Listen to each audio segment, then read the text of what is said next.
Hello ladies and gentlemen, and welcome back to the SQ1 Champions League. We are on to week 6, which is about the halfway mark of our season here at the SQ1 Champions League. We've got a massive game here for you, coming to you on YouTube. It's between Team Pogchimp and Glorious Gaming. I am, of course, Viperoon, and I'm joined by CJ in a change of schedule. CJ, how are you feeling? I'm a little out of breath, if I'm honest. I ran home from work. I ran up 12 flights of stairs to be here because you know when there's a SQ1 cast going, I am going to jump at that opportunity. And we're getting right into picking bans here, not wasting a single moment. The one thing that we've all got to pay attention to here is the addition of a name some of you might know and love. Noah has returned to SQ1, coming in at AD position for GG, with Whisper moving to support. So that is going to shake things up. I imagine we might see a Vayne ban. I don't know, this guy did seem to get Vayne a little more than we would fancy in the previous splits, but let's see if the side of Pogchimp, if they're going to respect him here.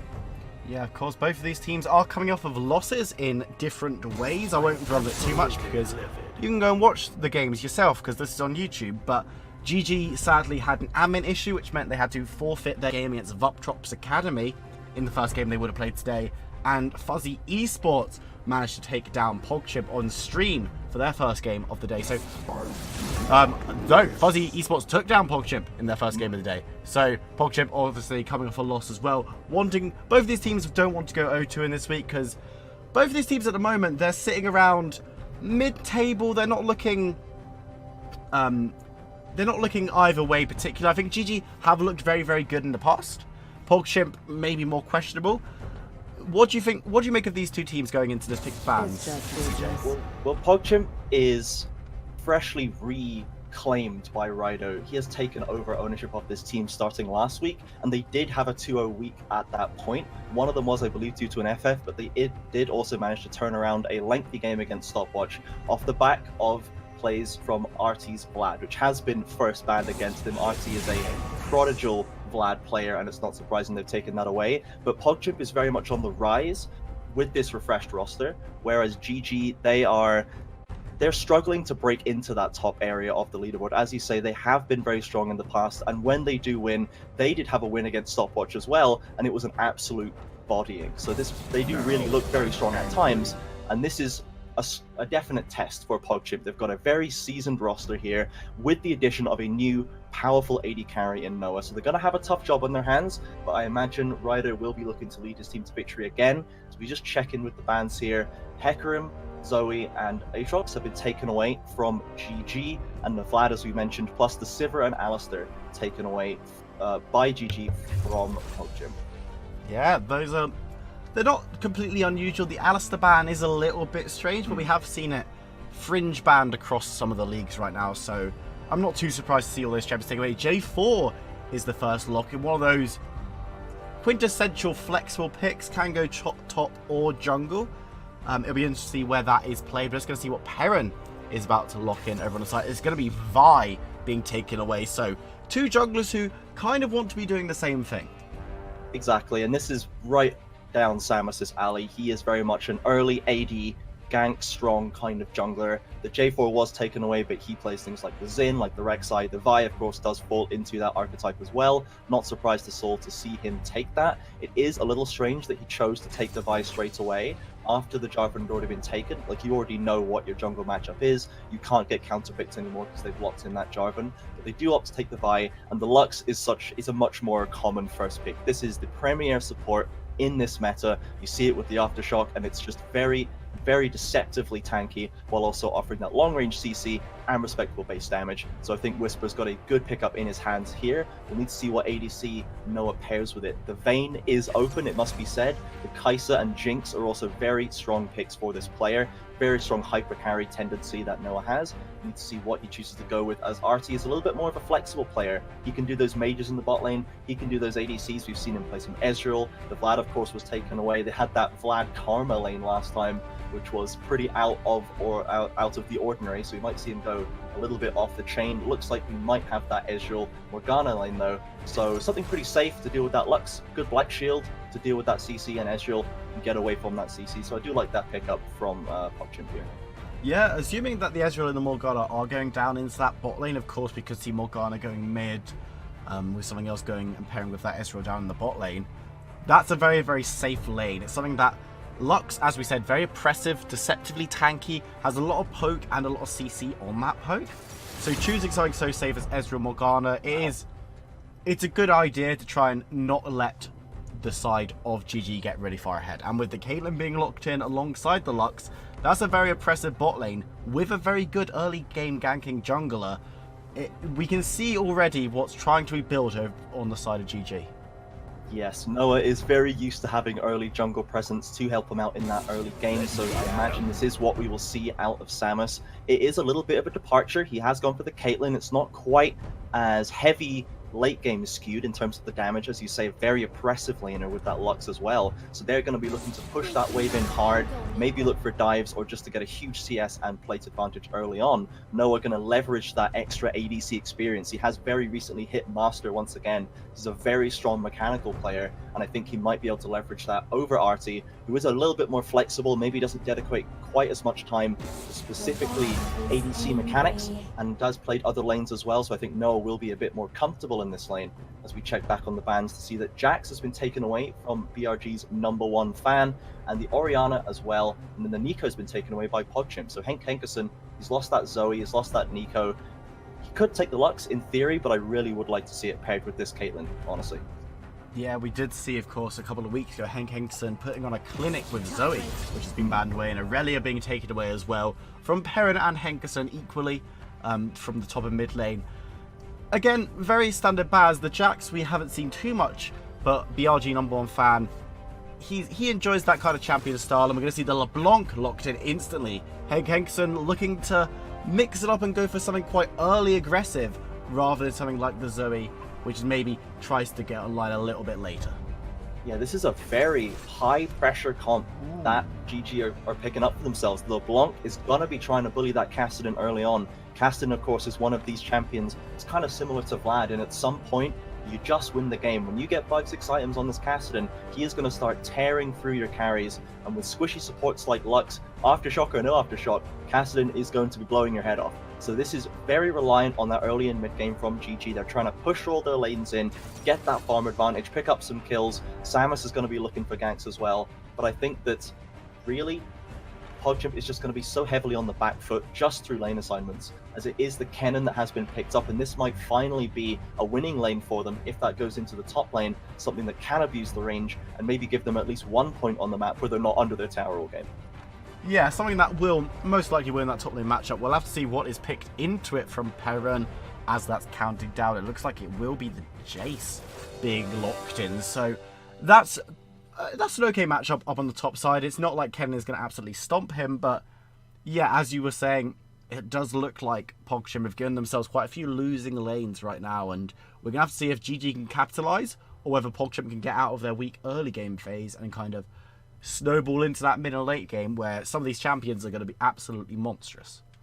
Yeah, in general, I think the late game from Pogchimp really just outclasses that of GG. The Kennen, especially because, well, AD or AP really is just so very relevant in those late game fights. And then Cassidy, as we said, scales super well. Ezreal too. Morgana's value just never diminishes. Something so effective as that Dark Binding and the Black Shield just never lose their relevance. Whereas things like the Lux, in theory, you can get a bit of damage going, but you're never really going to reach full damage potential to one-shot anybody. It's really more about building that Ardent Sensor and the Athenes to support Noah on this Caitlyn, who is going to scale up fairly well, but I think that the Ezreal actually does edge out the Caitlyn just a bit because you have that extra mobility in fights. It's less easy to get caught out if someone like the Cassidy comes at you, someone like the Jarvan locks you in. So I really think that late game does favor Pogchimp, and as we saw last week, they can last it. They can be at a deficit and still manage to turn it around as they did against Stopwatch when they scale up to that point. So I think Pogchimp, they've got strong mental that they've demonstrated. They're never down and out. And GG, they're going to have to keep it clean and simple to finish this game out. They don't want to throw it away. Yeah, I think these two teams, basically, they're in about the same position in terms of the league standing itself. While GG are kind of knocking on the door of the top echelons of the square one right now, and Pogchimp are kind of looking over their shoulder a little bit towards those relegation spaces and thinking, okay, we're not there yet, but we could definitely drag down into that fight. This game, if Pogchimp go on to win this, could be the great equalizer in that it will be dragging them up towards GG, and GG will be dragged down. And I think these two orgs, while Pogchimp is a new org, you have got people like Artie, like Rido, who have been around the scene for quite a while. And GG, of course, they've got players that we've seen countless times in Square 1 over the past 2 seasons. I'm really hopeful that these two teams can... It almost has the feeling of a rivalry. They're two teams that could be in very similar positions in the league. They've both got a bit of history with some of their players. And I'm excited to see how this goes. So, CJ, you've got 1 minute 30 to impress me with your knowledge skills about what's going to happen in this game, CJ. Okay, so if we get into that early lane predictions, I've been a little bit hit and miss recently on this one, but I'm so far still in the positive column. I feel like it's going to be bot lane. I think it's going to be... Vi is going to show up here. Samus is going to want to dedicate his time down here. And Caitlyn and Lux, they're going to have the Ezreal and the Morgana shoved under their tower. Artie and Little Pants, when we saw them last week, they were playing Vlad and Karma. They were actually getting surprisingly aggressive after they hit the ultimates. But before that point, they were getting shoved around as that duo should. This is another lane where I think Noah, he's going to look to make an impression. He's going to get aggressive. He's going to be looking for those trades. And as long as Lux can stay out of the wrong end of a Dark Binding, they're going to be shoving them down under tower and poking them. Samus is going to come in to look to support. And I think that is where we're going to see our first blood. I feel like Daily Lappa, he's going to be able to stay alive in this matchup against Henkerson. He's not going to overstep. I think this guy is rather a considered player. He's not one to throw away gold without needing to. So I think the Henkerson, he's going to try to get that aggressive play, but isn't going to make it happen. Top lane could go either way, really. There's a lot of range there. There's a lot of potential for trades, but I think it's going to only be down to Rido. If he goes up to that top lane, he could make something happen in the same way that Samus is going to be looking bot side. But I think bot lane is going to be where it is. I think that is just where traded mostly for GG in this game. Yeah, I can't see the top lane. Top lane is one of those places right now where action only really happens in terms of kills or massive plays if a player misplays horribly or if a jungler comes to intervene. And I can see Rido more than Samus coming up to this top lane this game. I think Samus is going to be looking towards that bot lane where you've got the Lux and the Caitlyn to try and get something going, or even looking towards mid, because Kassadin, if he overextends pre-6, he doesn't really have any tools to escape, really. So if you can get a nice engage on him, if he extends a little bit, which Daily Lappa, he doesn't overextend all that much. He's quite a good mid laner, so maybe he'll keep it very, very passive and safe until he's got that tool to get out of there quickly. But we'll have to see. We'll have to see how it goes. You are doing better than Varus, who I cast with last week, who got absolutely none of them correct. Oh, so... wow, that's I'm heading up that ranking, dude. We got that biggest brain in Square 1, going for that award. I think let's turn it around, flip the schedule just a little bit. I'm going to ask you, what is your prediction of who's going to actually win this game? Who's going to win this game? Okay. Do you know what? I'm going to go with GG. I think their composition doesn't scale as well, but with Noah in the lineup, you've always got someone who's going to be consistently putting out a lot of damage. And I think that while Ezreal's much safer in doing the damage late game, I think Noah will have enough time at the back to be able to put out the massive DPS. And I don't think this game is going to go long. I think that they'll have enough about them to get a lead early and kind of snowball it past where Kassadin really needs to be, if that makes sense. Yeah, I think that does make a lot of sense. I saw Noah coming out of base there. He's got the FlyQuest tag as well. And if we all know Wild Turtles, Caitlyn was making that huge impression on his first game on TSM way back in the day. If Noah's able to make any plays like that, maybe pick himself up a pentakill of his own, I think Noah's the kind of player who can absolutely do that. This was a guy who we were seeing 1v2-3-4ing all the way through parts of last season, and he's been on these very strong teams for a long time. He's a young player, but he's making such an impact in this scene, and I really am excited to see if he can have a powerful debut today, or rather round off a powerful debut on this Caitlyn. Looks like Samus is just going to head back and forth. It's going to be a relatively chilled out start. The Morgana and Lux are both big threats in this level 1 due to their long range bindings. Neither of the teams want to mess too hard around with that, except Rido maybe. I think a little aggressive. There's a little bit of poke going down. Rido taking a little bit of damage.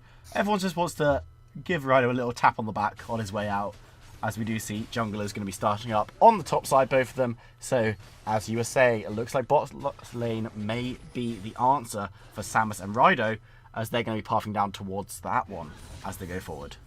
Rido does actually still have the CBA club tag as well, and it was CBA that took the victory over Glorious Gaming in the finals of last season here. So maybe trying to get in their heads a little bit. Rido, he was the coach for that team that managed to lead them to victory in that set, a dominating 3-0, I believe it was. So Rido maybe looking to repeat that performance, this time in the driving seat himself. Yeah, Rido's been around for a long time. He's obviously coached that actually CBA lineup. He's come into the Pogchimp team that wasn't looking brilliant. It had a lot of the components it needed, but it did need a little bit of work. I see now with players like Artie who have been around a long time, and with Rido in the roster himself, it's really exciting. They've been playing a lot better League of Legends, and while they did lose to Fuzzy last game, they did have a strong week last week. So hopefully they'll be able to put up a good show for us today against GG, who are again hoping to try and crack into that top 4 lineup, because at the moment they're sitting on the edge. They're kind of looking up at the teams like Orthrus, like Royal Reapers, who are doing very well, CBA and Black Rose as well, and they're not playing to that level at the moment, but in some games they definitely look like they could be up there in the mix. Exactly, and interestingly, just looking at this bot lane that we're watching right now, Noah is actually the one who's taken the majority of that poke damage and is being pushed back a little bit. They don't have control of this lane, which is not what we would expect from a Caitlyn Lux combination. Little Pants threatening very well off that side, and Rido was the one who tended off to this bot side just to see if anything can get started. He is probably going to end up recalling as the side of Noah and Whisper. They have retreated back to their tower, keeping it nice and safe. We'll have to see if they can reclaim control of that one later, but not the start I expected, honestly. I did expect them to take control from the get-go, and they're now going to have to work through a little bit of a CS deficit maybe if they lose CS to that tower, and we'll need to see if Samus maybe wants to say something about that with that lane pushed up. Yeah, Samus is in the neighborhood. He's up that river, but he doesn't look like he wants to be getting too much involved. J4, of course, moving towards that mid lane. Rider just passing through.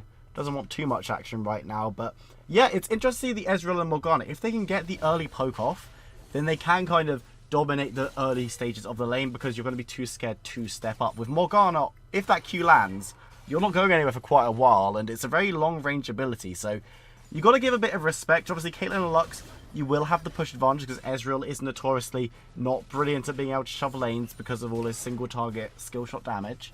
So you bide your time a little bit if you're Noah and Whisper, and you hope that you're not going to give up too much CS, or you're not going to give up any kills in this lane, because eventually you will start being able to take control and take priority in this bot lane. Exactly, and if we turn our eyes to the top lane as well, Perrin actually walked down the river and secured that scuttle by himself, which is a very nice use of vision. Hang on a second here. Ooh, flash. Nice early flash used there by Dino. Yeah, exactly. As we said, he is a pretty safe player. He's not one to get caught out too easily. Samus comes in, does at least get that flash out, but the 6 has almost been achieved by this caster, and after that's going to get very tough as Henkerson maybe trying to finish it off. Here's the ignite, but the chain doesn't land, but Samus is there for the assist, grabbing himself a kill. First kill of the game, going over to Glorious Gaming. Daily Lapper not respecting Samus's commitment to that one, and that is going to be a nice first blood for Samus. He's going to be able to take that into other lanes, get him towards that jungle item nice and speedy. The teleport does come out for Daily Lapper, so not too much overall gold difference in the lane itself lost, but it's not really what you want to see. The flash down already, as we said, and now as soon as Samus gets that level 6, it's going to be easier for Vi to actually follow that Kassadin, despite the mobility that the R offers for that champion. So we'll need to see if Samus wants to come back and try and push the advantage in Henkerson's pocket, or maybe think, okay, I've got this lane ahead, I can go to someone else now. We'll need to see what Samus chooses to do there. What we were talking about just before that happened is that Perrin securing that top scuttle has meant that the gold is heavily in Perrin's favor so far. He's absolutely taken control of this matchup, and another gank, here it comes. Here we go. Samus doesn't want to talk about the top lane scuttle. He wants to kill Kassadin again. It's going to be Henkerson picking up that kill as everything lands. Henkerson's died 2 times before he can get 6, and we're seeing a bit of a fight in the bot lane. Artizuka going low, but no kills traded down here. It's just going to be the 2 in the mid lane for Glorious Gaming. Yeah, it's that classic. They wouldn't come mid 3 times in a row. There's no way they'd do that. Samus throws out all convention and comes back for that 3rd gank. Gets another kill, this time actually going into LeBlanc's pocket. Really great for Henkerson. He's going to get such a strong back now. Level 6 achieve for this LeBlanc as well, and Daily Lapper now without the teleport is going to properly lose that wave and experience. So now I think mid lane is decidedly in the favor of Henkerson. Samus has done his job there, and now I would like to see him turn his attention to other lanes, having decidedly moved this one in his own favor. That LeBlanc potentially can open this up to roams, good pushing potential from this champion, and you can join your jungler in that top lane or bot lane if they decide to maybe look for a dive there. Yeah, and Cassidy now has got his 6, so he's not going to be the easiest person to gank because he can always just walk away from you. So very, very well played for Samus, getting those ganks off both at level 5 to ensure that there wasn't a true escape from Cassidy. He flashed on the first one, and then second and third he just died. So that was very, very smartly timed. And now, as you say, Samus can start to look elsewhere because Cassidy, unless he overextends like he's doing a little bit now as he goes forward, he rift walks forward, but here comes Samus looking to put the beat down on, and it's going to be donated. Hank Henderson. Actually, the donation messed up. Hank Henderson does manage to get the kill though, and his passive will save him. That was so close to being a massive disaster for GG, but you know what? It worked out. LeBlanc got the kill. It's okay. Yeah, they tried to make it as efficient as possible, donating that kill over to Hank Henderson, but the LeBlanc auto attacks are not traditionally where the power is loaded in that champion. Almost gets away, Daily Lapper almost sneaks away with his life, but is going to get it taken away. Hank Henderson using that flash, and the passive coming in clutch to cancel that turret aggro, so he doesn't take another tower shot, which could have resulted in a shutdown going over. So, as you say, very close, a little bit sloppy. They were trying to do it perfectly and ended up messing up a smidge, but they do get away with that advantage. It's now 3-0. Hank Henderson, another successful gank in this mid lane. Samus just doesn't want to let Daily Lapper have a wink of peace in this middle lane. And now we'll have to see if that actually manages to translate through to the mid and late game. As we said, Cassidy is a champion that scales amazingly well, and at some point is going to become amazingly strong, but they have done a great job in slowing this down so far. If they choose to go for that Rod of Ages, that's going to be incredibly slow. The Seraphs as well. Either of these options are going to be incredibly slow to stack up, and that's really what they want to see. Big fight in the bot lane, though, as Noah's going to be instantly deleted on the gank. Little Pants picking up that one as GG Whisper running away, burning down to red buff. Will go down. Ryder picking up that one. 2 kills in the bot lane for Pogchimp. They're moving around. They're saying, okay, mid lane might be lost for now, but we're going to be getting up the bot lane. Exactly. We hadn't seen much of Rido up to this point. Jarvan, a strong early jungler, we hadn't seen too much pressure, does finally manage to turn around onto that bottom lane, which had stabilized somewhat. Noah had finally managed to achieve that CS lead, and they were starting to pressure up, but as you can see, they did not have the ward coverage to be playing like that. Didn't have anything in that river brush, and Rido can easily come in with that flag and drag to secure a kill. Both kills go over to, or neither kills I should say, go over to the ADC, so not ideal, but look at those plates falling. That is where the value is really coming from here, and it's good to see Rido finding an opportunity to get something done after so much work has been done by Samus on this mid lane. Yeah, getting a couple kills in that bot lane is going to be really, really good, even though they are on the Morgana and on the J4 rather than on the Ezreal. You still like him as Whisper might be caught out here in the Tribush. Noah's there putting down some covering fire as the ultimate's going to come through. Demacia comes down and Noah picks up a kill. Rido's down. Lil Pants gets the ultimate onto 2. Whisper might be going down here on the pot, but he won't be. The pot saves his life, and now Noah looking to turn the chase. Artisuka is on the backside as the root will land, but Artie wants blood. He wants the kill. Flashing forward, Noah gets away, but now Artie with the skill shot manages to pick it up, but here comes Hank Henderson looking for atonement coming in. Samus comes in with the flash to pick up the kill onto Little Pants, while we see Whisper go down on the backside. Artie's burning down too as Hank Henderson picks up another kill on this LeBlanc. Moving top Heron's going to make his way out. An absolutely mad fight in bot side, overextensions galore. The headline though, 4-6, still in the favour of GG. You're absolutely right. Overextensions galore. A lot of questionable decisions being made there. Rido going very deep for Whisper, who did still have the flash available, and they get that amazing CC chain with the Lux binding, followed up with the Yordle Snaptrap. So much burst damage you can get with this combination. He just gets melted 100 to nothing. And then Artisuka, they try to follow over. They really want to get something out of this. And Noah, he turns around at the last second just to try and trade, but that Q from Artie comes out and cleans him up, and they are finally able to get an advantage for themselves with the arrival of Hank Henderson and Samus. They now have all the gold in their pockets here, and they are going to be the ones who need to carry them through the mid-game fights. But honestly, there aren't too many better champions for that than Vi and LeBlanc. Really easy engage options, super high damage spiking on this LeBlanc. You can see the Luden's Echo completed. She is going to be accelerating very quickly towards the second item as well, and she is going to be getting to that one-shot potential very quickly. BRG #1 fan, he's got to be on notice. Little Pants as well. They've got to be afraid of Hank Henderson now. Yeah, he's got those 3 kills. He's got that Luden's Echo. And we've got the pause. There it is. There it is. The classic. I just want to point out real quickly before we go into talking about what's been happening in this game. CJ got where the action was going to be at the beginning wrong. I know. Just throwing it out there. And I said at the beginning of the game that it looked like GG were going to be able to snowball this one quickly. And at the moment, I don't want to curse them, but it looks like they're proving me right. They are doing it pretty well so far. We saw that a little misstep in that bot lane, but overall, things have been going the way of GG. The mid lane and junglers, we just said, especially, is very much in their favor. These are good champions to roll into that mid game. This should be possible for them to snowball. They should be able to get a tower down relatively quickly using this. You see mid lanes already down to 2 plates only. That is quite easy to push down given how much damage they have. Daily Lape's not even got that Rod of Ages completed yet, let alone stacked up. So he is still surprisingly squishy. Samus, look, he's got that Sheen completed, even more burst damage for this Vi as well. I think they actually can execute a dive onto this Kassadin and just wipe him off the face of the earth. Take that mid lane tower straight after without even using the Rift Herald. So I think this is where they want to push now. They've invested so much in this mid lane that it's actually so far ahead that they're better off just making sure that gets down first. Because if you look at the minimap here, Rido, he's heading towards that bot lane, which has lost a fair few plates for the side of GG. I think that's where Rido's looking to pressure, and they're both going to be fighting. A race to get this first turret gold, I think, is on the cards. Henk trying to stamp his authority down in that mid lane once more, getting some damage down onto Dailapa.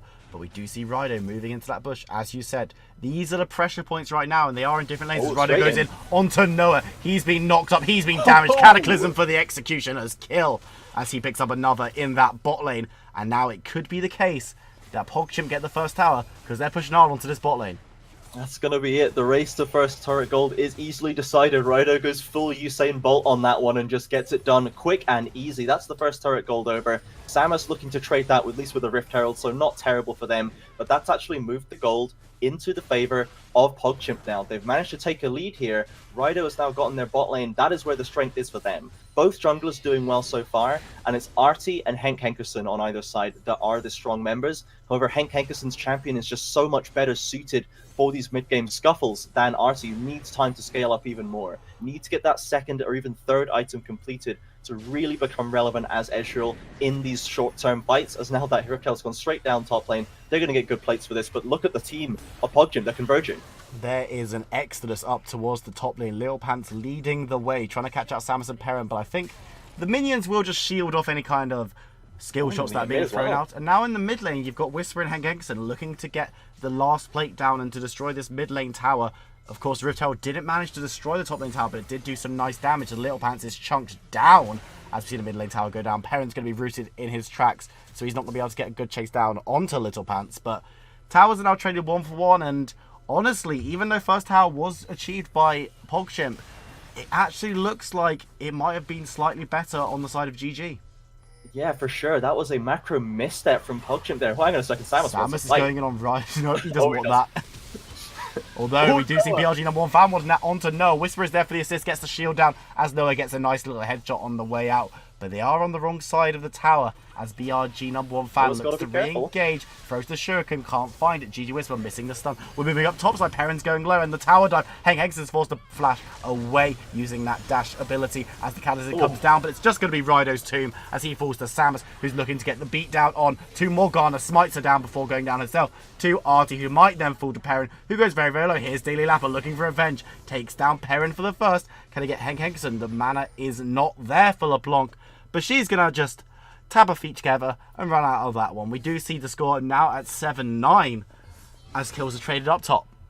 Yeah, you can see the mid-game power spikes of pretty much all of the champions on the side of GG really coming to fruition there. They had so much more damage and options going into that fight that they were able to fight through. Plus, they were just distributed in a better scenario. Noah manages to live, get some fancy feet work, and dodges away from that shuriken that #1 fan tries to tag him with. They managed to chase him back up to the tower and get that, and they most importantly got that tower bot lane as well. Noah got so many plates in that bot lane while they were getting mid lane as well. When all 5 members of Pogchimp rotate up to that top lane and don't even get anything at all, they don't even get a plate on top lane if I'm not mistaken, they lose all pressure across the map, lose 2 towers for their trouble, and the positioning on the map, which leads to that problem, that fight that they commit to later on that they just don't have the numbers for anymore. It's really, really a sour turn for Pogchimp there, just off that one decision to have everyone up top lane, which doesn't end up paying off as Henk Henkerson now. He's getting aggressive into the jungle.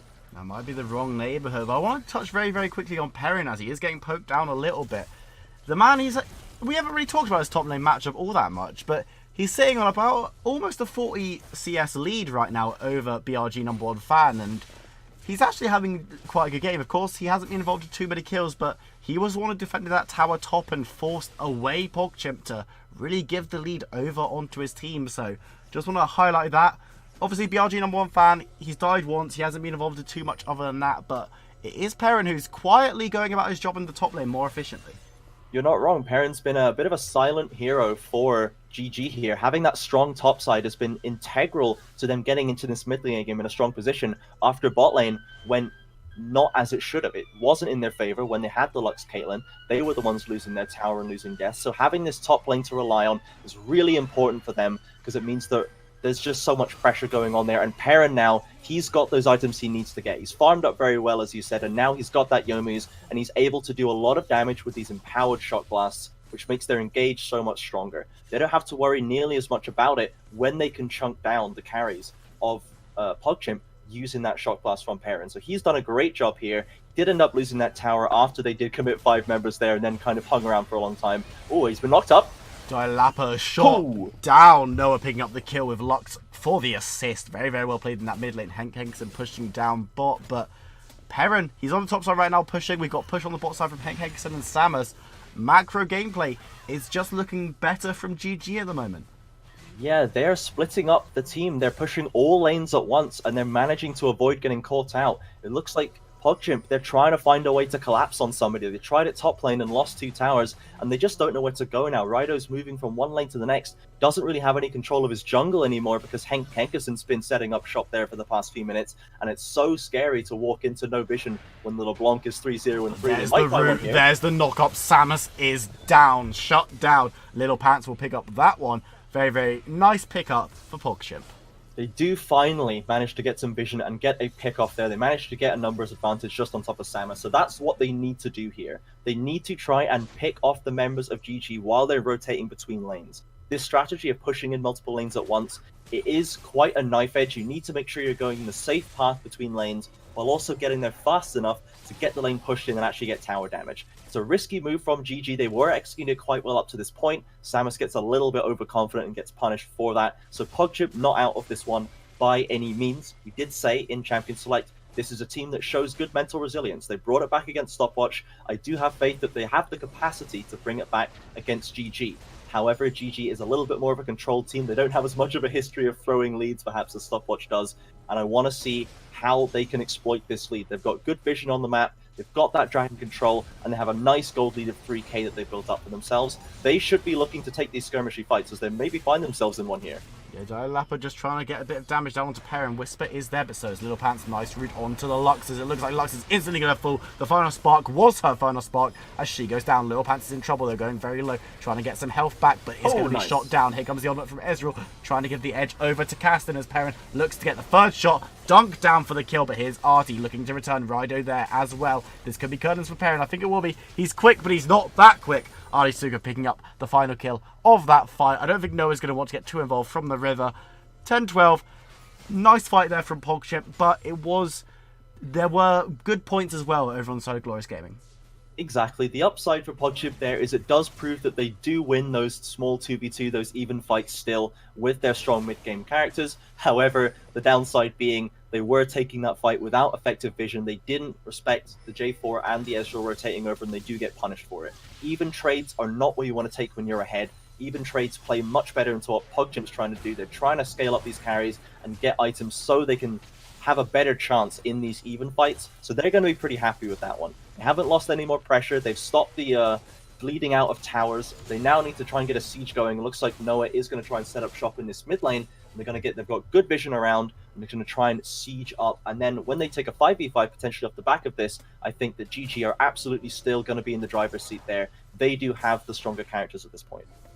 Of course, and Caitlyn is one of those champions, is the quintessential siege champion in the marksman role. Is very, very good at getting rid of those towers and doing it from quite a safe distance, and with those snap traps being able to harass and stop people from really getting a great engage onto her and her team. So that's where they're going to need to be playing around if you're on the side of GG. You need to be looking at this Caitlyn. You've got Lux and Jace as well, so you've got quite a nice little pokey, get bits of damage on towers and then leave siege composition going on right now in this mid game. So you're going to need to look to crack open the inner ring. You've already got the bot inner tower. You now just need to look mid and top in order to get those ones as well, because as you say, it's just a matter of time. Pogchimp biding their time. They're not too far behind, and their composition with the casting, with the cannon, it's going to look really, really scary in the late game. Exactly. Something I'd like to highlight, just looking at build paths here, is that Ezreal is going towards that Luden's third item, and I actually really like that choice. If you look at the side of GG, almost nobody is going to become effectively tanky here. Samus maybe can itemize into defenses later on in the build, but the AP style of Ezreal does so well at doing extra burst damage and shredding through these low defense characters that GG's team is mostly made up of. I think this is going to make the Ezreal a lot more relevant, a lot quicker than if he'd opted to go for the Blade of the Ruin King into full AD. So I like this amount of Suika, and we're going to start to see him deal out some very respectable damage very shortly once he completes that Ludens. And GG, they're going to have a bit more trouble if they're trying to execute a dive or an aggressive play in general. The Ezreal, if he gets away from that first engage, can actually turn that around very easily onto them. And as we see them just take a dragon there, it's only an ocean. These dragons are not really helpful for the side of GG. They really want something like another mountain or an Infernal Drake to keep their damage relevant. Kangson might be in trouble on the top side, looking to escape. Jumps back, but Dylapa is there guarding, and looks like she'll be taken down, but Whisper's there to get the snare off. The final spark when Ryder might be sacrificed. Artisuka gets the first kill, and Whisper might be in trouble here. Look for the save, but only lost her own life. It's going to be taken up by Artisuka for the double. But look in the mid lane, Noah and Samus are going to be taking the inhibitor tower. That's 2 towers taken on that push. They might lose their lives for it, as you're going to be stunned up by the Kennen, and Noah goes down to Rido, as well as seeing Morgana be traded over. Samus flashes down, but is taken down, flashes into loving arms of Artie, who's going to be able to pick up that kill. Very, very well played from Pogchimp to take the kill lead. What are they going to get from this, though? Because Perrin's down on the bot side. He might be able to get a second inhibitor tower. Your objectives are falling, and you're not really getting all that much other than kills. We do see Kennen going low. He doesn't win this fight at this stage of the game without assistance. Here it comes, though. Dylapa looking for his blood, his revenge, and will be able to pick it up. But Perrin might... No, he won't be able to get the Kennen. That was close. But Baron is on the menu for Pogchimp. Good attempt by Jace there to get away, and look at how low they're going. I don't think they can do this. They've actually lost this. That's really huge. They're so low now. They can't really get pressure now. The vision is going to go all the way back into GG's favor. And really, the play from GG originally, the decision to shove those towers, and pretty much you're signing your own death warrant at that point, it's not really what I want to see them doing. I think that is still just giving over free gold to the side of Pogchimp and letting them scale up. They lost the inhibitor towers, yes, but they didn't lose the inhibitor. That is the pressure when you get the inhibitor down. Just having the tower doesn't actually change the way the minions interact on the map. They need to get those secondary structures down. They want to abuse that. And just trading your life, you see the big shutdowns coming off of Noah, coming off of Henk Henkerson as well. This is a lot of gold that's going into Pogchimp's pocket. It's getting a little bit dicey, if I'm honest. They need to not get caught anymore. That's twice now they've been caught rotating in the jungle and had to try and take a trade of value as opposed to something that is actually a net game for them. So I think GG, they've got to get a little bit more considered. They have strong engage tools. They've got good pick with this composition. Henk Henkerson is still very, very strong. And they need to abuse that and not get lazy with their rotations. Yeah, they have been a little bit reactive in the past few minutes, which they've been getting reasonable trades off these kind of situations, but they're basically getting reasonable trades off bad situations as opposed to being in the driving seat, choosing to take favourable trades as Samus. Looks like he wants to engage, but it's on his own right now. Gets the ultimate down onto Castin, but it probably won't be enough. There's not enough assistance. He won't be able to get out of that one. He's going to be taken down. Ryder picking up that kill. Castin does go very, very low as Little Pants flashes over. Goes golden, and Noah might be in trouble. The Cataclysm comes down onto 2 as Whisper and Noah look to fight their way out. Noah gets the first kill onto Morgana, but will fall down as GG Whisper is taken over. Perrin in the bot lane not involved even slightly in that fight as Henk Henkerson looks to stop the port. He will be able to stop one, but Rido's on the back and he might be able to get back. Lapa's already there, so Jace will be able to get one inhibitor. Looks like that's all he's going to get though, is he's going to run away. Again, reactive play. Well, I say reactive to Samus engaging onto 3 people, but it's a reactive play. They do get something off it in the bot lane inhibitor, but if GG had taken the driving seat optimally, they could have got so much more. Yeah, it's reactive to Samus having a little bit of brain lag, perhaps, just goes straight over that wall, very aggressive, and does get punished for it, but they waste so much time. And Hank Hankerson critically being untouched really stops any threat of a counter Baron pick, because the LeBlanc is going to be so easily able to just pick off your jungler or someone who's getting taken low by Baron damage that they can't risk it. And Perrin, the constant threat down in that bot lane, takes that inhibitor. Now they do finally have that pressure advantage. You can see TP still available for Perrin. He is going to keep hanging out there, and the Baron's just going to get started up by the side of GG. There's no contest for them at this point, and they do it a lot faster with that Mountain Drake and Noah on this Caitlyn. They're going to have to try and cover up and steal it for Pogchimp, but I think they might be a little bit too late. Yeah, I think it might be gone. I think GG have got this Baron, but here's the Cataclysm onto Noah. Noah manages to slide his way out of the pit, and it's actually going to be Whisper who goes down. They're going to trade that for Ryder, though, as Samus dives out the back of the pit.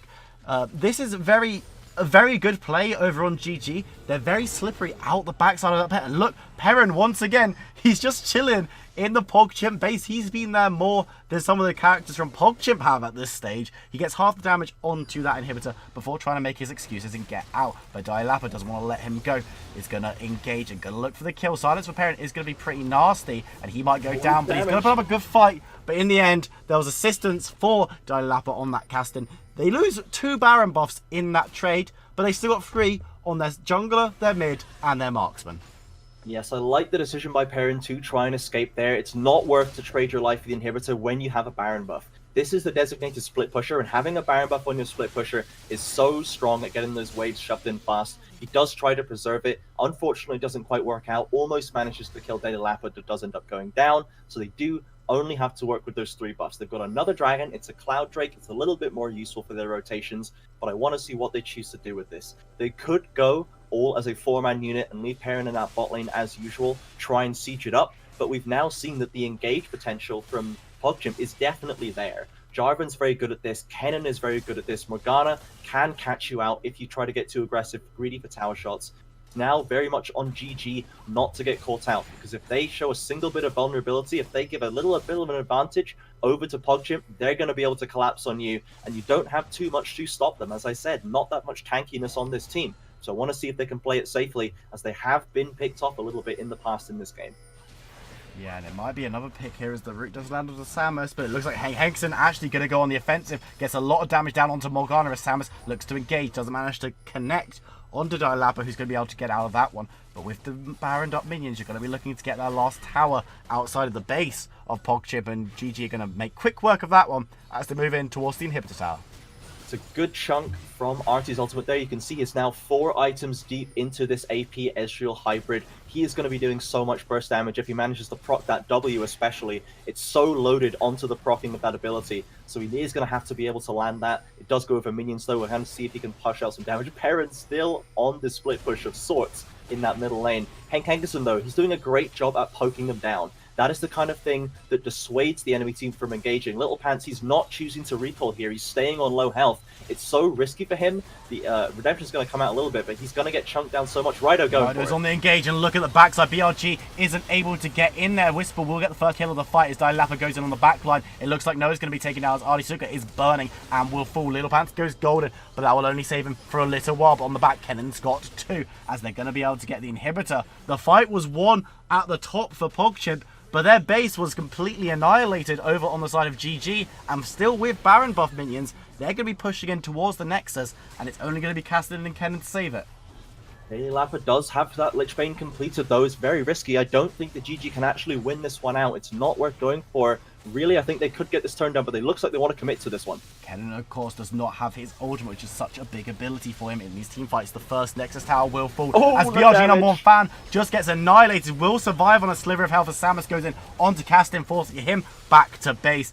But now Rido's looking to get the kill. The second tower is destroyed though, and the Nexus is laid bare. No more Baron though, as Hank Hankerson and Perrin decide it's not worth at the moment, and they're going to leave, but there is absolutely nothing. Look at that teleport from Kennen. He's looking to try and get a collapse down as Hank Hankerson decides not to back where he was going, and is actually going to try and run away. BRG getting a decent amount of damage, but Hank Hankerson is going to be able to W away from that one as Noah and Whisper move forward just to cover their retreat a little bit. There's absolutely nothing except for an inhibitor and a Nexus inside the base of Pogchimp. A little bit of a desperate TP there. Does not have that summoner spell anymore, and when the pressure is now so far against them, that could be punishing. It means that there's no way that BRG #1 fan can spend time pushing out a side lane, really, because he isn't going to be able to TP in to help his team if they get caught out. He's really got to be on standby at all times to help them with a counter engage, trying to catch them out. If we look quickly back at that top lane fight, it was interesting that both backlines were basically traded away as all of the engage from both teams dived very deep to secure that one. But then that leaves GG on the side with the inhibitors, and they just get to hit it for free. So very nice for them. Daily Lappa, he is scaling up. He's got decent damage. Noah could not do anything against the engage from him, even though BRG's ultimate engage, the Shuriken Storm, really didn't have much of an effect. They were still able to take them down. So Noah, we know that they're able to pick him off, but we know that they're also able to take down Artie if they fully commit. Henk Henkerson, he's almost got that Rabidance completed and is still in the strong stage of the game for this LeBlanc. Perrin's probably going to start falling off a little bit. Whisper's going to start falling off a little bit. It's really all on Henkerson to be the chunk, the meat of this damage, and they need to clean this game out quickly before Lappa gets another item under his belt, because that's going to start to get even scarier. These inhibs being down, that is going to help them do that. We need to see if they can close it out. There's no real safe harbor for Pogchimp anymore. They have got no towers to hide behind in these team fights, so these team fights, they're not going to have any assistance in that regard, but they might be okay. Ryder taking a decent chunk though, half health already by Henk Henkerson, and now look towards this bot lane. This is the last standing inhibitor for Pogchimp, and it looks like GG just want to take this one out and buy the number. Samus is having trouble though in the top side. Lappa doing a lot of damage. The element will be used by Samus as the redemption comes down, and he's going to be taken out. It's going to be a 4v5 if they choose to take this team fight now, as Artisuka tries to get some clear, but the inhibitor will be taken on the bot side. So once again, kill for objective, but now they're trying to hard engage this one. Rido leading the chase, gets onto Whisper, who's going to get a shield, but no flash available for the Lux. She will just be giving her life, and she's going to fall. There's no way for the push to be continued as BRG #1 fan looks to get onto Noah, who's going to put that trap down and walk away. The inhibitor does fall, but GG, I'm getting vibes of a stall coming out here, and you really don't want that in this position. Yeah, they do have those extra super minions, which will give them an easier push now. We'll have to see if that's enough for them to get it done, but they do lose Samus. You see Daily Life are taking easily that 1v1 against Samus there, and GG Whisper gets caught out as well. They were, once again, running a split strategy where they had people in every lanes getting the minions in. I really want to see them sticking as a 5-man unit now. There's nothing else for them to take, as you said. No towers, no inhibitors. The side waves are going to push themselves in naturally. They're going to ideally go for this Baron, and then just group up as 5 and try to push through that minion wave just to try and get through. If you can get one pick, you could probably just turn onto the Nexus and burst it down. They have a lot of damage on this side. We need to see how they play this Baron dance, though, and I think that Pogchimp, they're going to have to try and commit to getting out of their base to get a steal, because 3 down inhibitors plus Baron buff is just really, really hard to come back from that. Yeah, that would be a struggle. Of course, we do see Perrin down on that bot side, like he has been for quite a while. Baron is started up. Perrin, of course, does have teleport if he wants to get in and around the Baron area. It doesn't look like there's even going to be a contest coming in for Pogchimp, though. Caston's the only member outside of their base by any significant margin. And yeah, take it away for free over on the side of Glorious Gaming. They're now going to be able to take these minions into the base, big and purple. And honestly, it's going to have to be a very, very well executed fight from Pogchimp in order to, in these minion waves, get these kills and win this game. Because on a good team fight, Pogchimp can really stabilize, but there's actually still a lot of structures for them to get through before they can even think about closing this one out. Indeed, they are going back to this split strategy, and it's going to be on Pogchimp to make an engage to try and shove them out of the base. They need to get the Baron buffs off these people ASAP. They're not going to be able to protect their inhib, as you can see here. And something to keep in the back of your mind is that Elder Dragon is the next dragon up, and all 5 dragons are in GG's pocket. That is the kind of thing that makes your non-scaling team instantly relevant. With a 5-stacked Elder buff, they will still be able to win fights with that. So even if they can't close it out, oh my goodness. He's been engaged on, he's just gone. Noah picking up that because Lil Pants has to go golden. We're going to see Daily Lappa jumping in and getting the kill onto Noah, but he's going to pay for that with his life. Now look at the back, Ken is taken low by Perrin, who's going to get the kill there, and Henk Henkerson will get the shutdown onto Caston. Lil Pants will be the last member to fall, but fall he does. And at about the 35-minute mark, we're going to see Glorious Gaming close this one out. And just call me the superior analyst, because I called this one.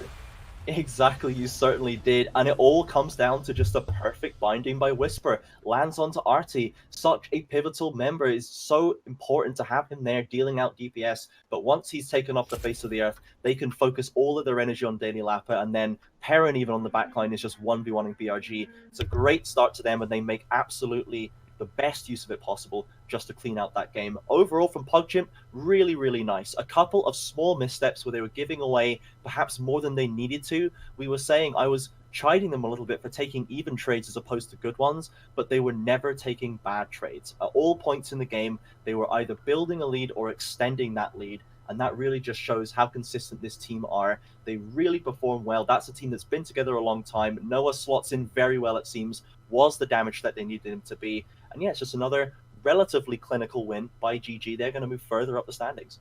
Yeah, they are. They did, again, they looked very, very good. These decision-making, they were always getting stuff off plays, even if what they were getting wasn't necessarily worth the price they paid, or even if it was kind of, okay, well, we've put ourselves in this situation, so we're going to just quickly go get this macro objective to compensate for that mistake. They were still getting these objectives, and if you look at the damage that was done, they were still doing the damage. Perrin and Henk Henkerson dominating the damage chart, but it was all about the movement and the ways they were playing this game that really impressed me, because in fights, as we were saying, Pogchimp, they were winning these little skirmishes, and even in team fights, they were still having a good go of it and going even in these fights, but it was just their inability to get objectives that really cost them this game. And while Pogchimp did lose, they didn't look terrible. There were moments of true brilliance, and I will say that they seemed pretty steel mental, because if you're casting, you're getting ganked 2 or 3 times in the mid lane very early on, and then coming back to do that much damage and be such an impact on the game in those later team fights, that just shows quite a lot about your character. Yeah, we have to put a little bit of credit on Daily Lappa's name. He was making a good run at trying to bring this one back in. I was just thinking in the back of my mind there, if I had to pick an MVP, it's actually really hard. I think it's got to be someone from the top side of the map. Stamus was instrumental in getting Henk Henkerson ahead, and was really strong on these Vi engages, was always singling out the targets that needed to. Henk Henkerson, of course, ran with that lead. He got mid lane incredibly well. A lot of good damage and pressure brought off from that LeBlanc when the lead was given over to them. And then Perrin as well, I think, had an amazing amount of pressure, just really strong split pushing, did well in that top lane, despite getting a little bit they didn't gave up 1 death, but besides that, had that farm lead, was pushing and getting so much pressure, and was the one taking those inhibitors and making sure that, as we said, the trades were always in GG's favor, and largely that was down to Perrin's great split pushing. Yeah, I think Perrin, as we said, had a reasonably quiet early to mid game, but then he was always split pushing, always making sure that objectives were taken and that trades were macro-wise always in the favor of GG. Ladies and gentlemen, that is all we've got time for on today's video. But of course, you're on YouTube already. You're watching this online, so you can go and watch as many other games of SQ1 Champions League as you like. They'll be everywhere. It'll be difficult to miss them, and some of them will even be casted by me and CJ. I'd like to thank you very, very much for watching this VOD, and make sure you tune in Mondays and Tuesdays at 6 PM over on twitch.tv/SQ1 League, because that's where we do this all live, and it's very exciting. So make sure you come and find us there. Thank you very much for watching. CJ, do you have any final words to close us out?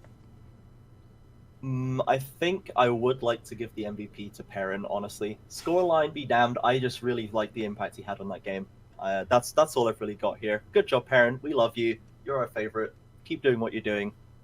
That's about it. Don't let Amena hear you calling Perrin your favourite. Oh, shoot. No, please don't. Thanks very much for watching, and we'll see you next time for some more SQ1 Champions League.